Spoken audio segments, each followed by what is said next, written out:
வணக்கம். இன்று சக்ரா மெடிடேஷனில் முதல் சக்கரா, மூலாதார சக்கரா என்று சொல்லக்கூடிய முதல் சக்கரா, அதை பற்றி தான் இந்த வீடியோவில் பார்க்க போகிறோம். இந்த முதல் சக்கரா, மூலாதார சக்கரா பஞ்சமகா பூதாஸில் எர்த் எலிமெண்டோட தொடர்புள்ளது. இதனுடைய கலர் ரெட் கலர் இருக்கும்.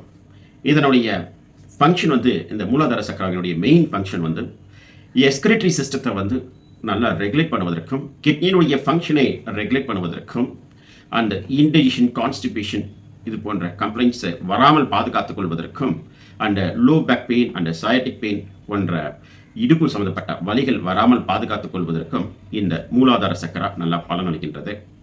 இந்த மூலாதார சக்கரா ஏதாவது இம்பேலன்ஸ் ஆகும்போது வரக்கூடிய நோய்கள் அதிகம். குறிப்பாக இடுப்பு வலி, இடுப்பிலிருந்து காலுக்கு போகக்கூடிய வலி அதிகமாக இருக்கும், சயாட்டிக் பெயின் என்று சொல்லுவோம்.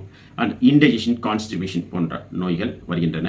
At the same time obesity, autoimmune disorder போன்ற நோய்களும் இம்பேலன்ஸ், இந்த மூலாதார சக்கரா இம்பேலன்ஸ் ஆகும்போது வருகின்றது. இந்த சக்ரா மெடிடேஷன் என்றவுடன் நம்மளுடைய உடல்ல 7 ஆற்றல் மிக்க மையப்புள்ளிகள் இருக்கின்றன. அந்த 7 ஆற்றல் மிக்க மையப்புள்ளிகள் இம்பேலன்ஸ் ஆகும்போது தான் உடலில் நோய்கள் ஏற்படுகின்றன. ஒவ்வொரு இந்த மூலப்புள்ளிகளிலும் அந்த முக்கியமான ஆற்றல் இருக்கின்றன. ஆகவே இந்த மூலாதார சக்கராவை சரியானபடி வைத்துக் கொள்வதற்கு சில மந்த்ரா மெடிடேஷனும் செய்ய வேண்டும். லம் என்ற மந்த்ராவுடன் தொடர்ந்து உச்சரிக்கும் போது இம்பேலன்ஸாக இருக்கக்கூடிய அந்த எனர்ஜி பாத்வே ரெகுலேட் பண்ண முடிகின்றது. ஆகவே இதை சரி செய்வதற்கு இம்பேலன்ஸ் இருந்தால் சில யோகா பயிற்சி, தியான பயிற்சி இருக்கின்றன.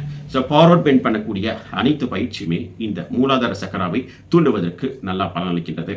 ஆகவே இந்த மூலாதார சக்கராவினுடைய பெனிஃபிட்டை தான் இந்த வீடியோவில் பார்த்துருக்கின்றோம். மீண்டும் ஒரு நல்ல தலைப்புடன் பார்ப்போம். நன்றி, வணக்கம்.